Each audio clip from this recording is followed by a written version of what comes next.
Foremost means more. More training, more information, more ways to grow your business. Find out what Foremost can mean for you at foremostagent.com. Click on Foremost Means More.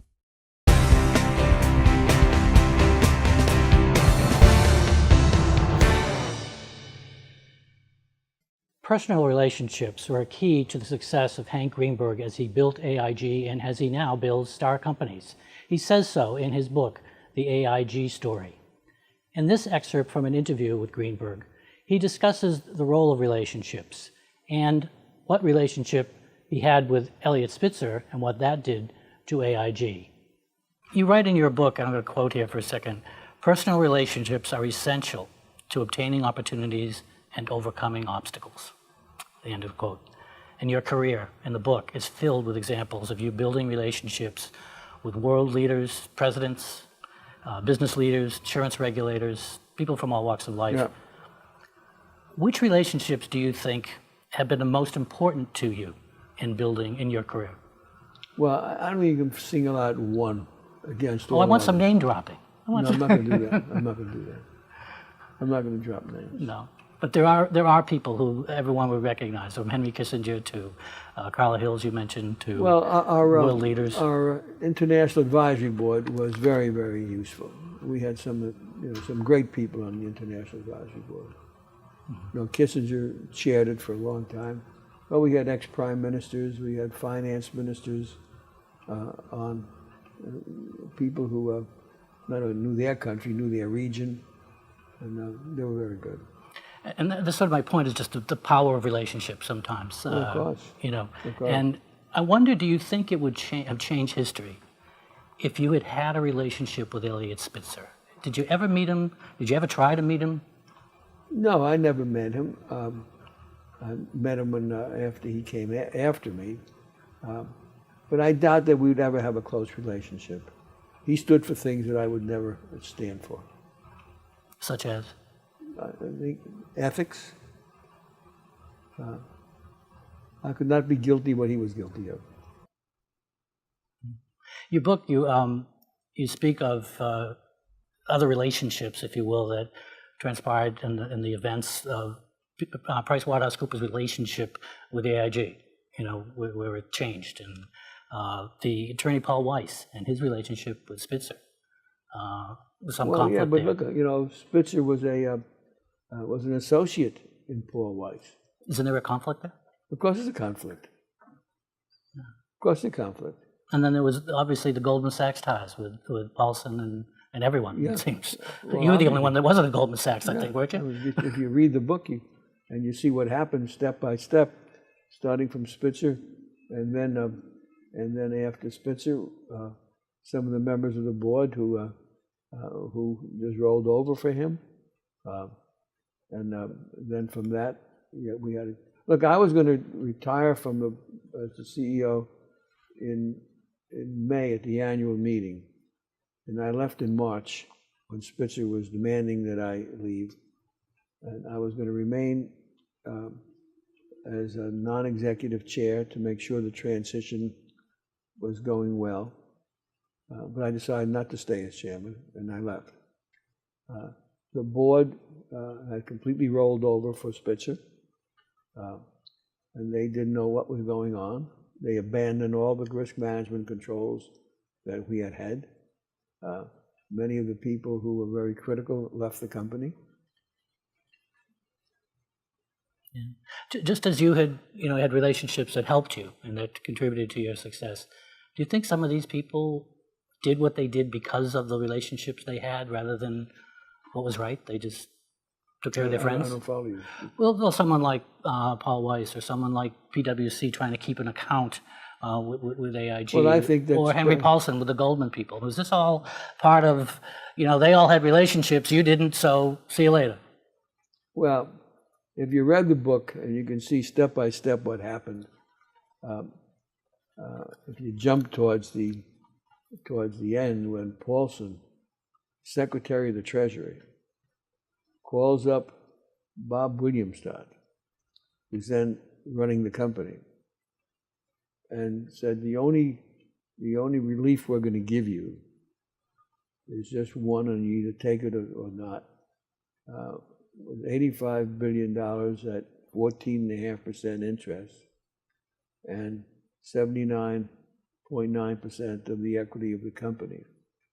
And incidentally, you're fired.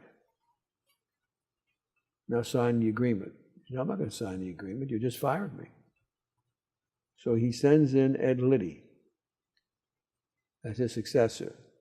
Liddy is on the board of Goldman Sachs at the time he signs the agreement. He resigns from the board 3 days later, retroactively. And there are two things unique there.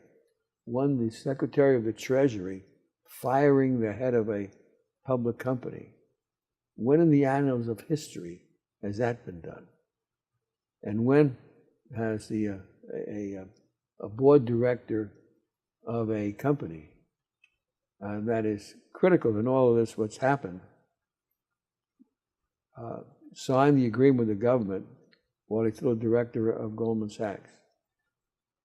And then $60 billion of the 85 goes out the back door, $12 billion to Goldman Sachs, and even the Arab Bank, which was 26% owned by Libya, and Gaddafi is still running Libya, gets access to the Fed window.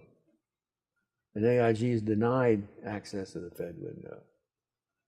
Then after this deal of bailing out with the $60 billion, AIG is muzzled and cannot talk about that. And they're forced to give a general release to all of the people who got the bailout, backdoor bailout. Does that sound suspicious to you? A lot of relationships. Our history. More than relationships. Yeah. We do have a constitution in this country. Okay, that constitution says unlawful takings by the government is not permitted. In your account of the fiscal crisis of 2008 and the government takeover of AIG, AIG became the fall guy, sort of to protect Goldman Sachs and other financial institutions. I assume you would not have signed that Treasury deal, the loan that came through on the terms. Never. What were Ed Liddy did, as you pointed out? What were AIG and the government's options at that point? Were there foreign investors? Look, I cover that in the book, but let me explain. There are a number of things that should have been done. First of all, as you may know, I chaired the New York Fed for a number of years. I was, between being on the board and vice chair and chair, probably spent about 8 years or more connected with the New York Fed. If AIG had not lost its AAA rating, they lost their AAA after I left the company, they would never have to put up $1 of collateral. Okay? First of all, they never would have increased the credit default swap book as much as they did. You know, they did what we did in 7 years, they did in 7 months. So there never would have been a loss in the AAA. If you didn't have a loss in the AAA, there'd be no need for any bailout. So that's point one. Point two, assuming now that they've lost their AAA, they had to put up collateral. There was no price discovery on any of these CDOs that they provided credit default swaps for. There was no exchange that you could go to and see the value of what these CDOs were. Each broker-dealer had a different price.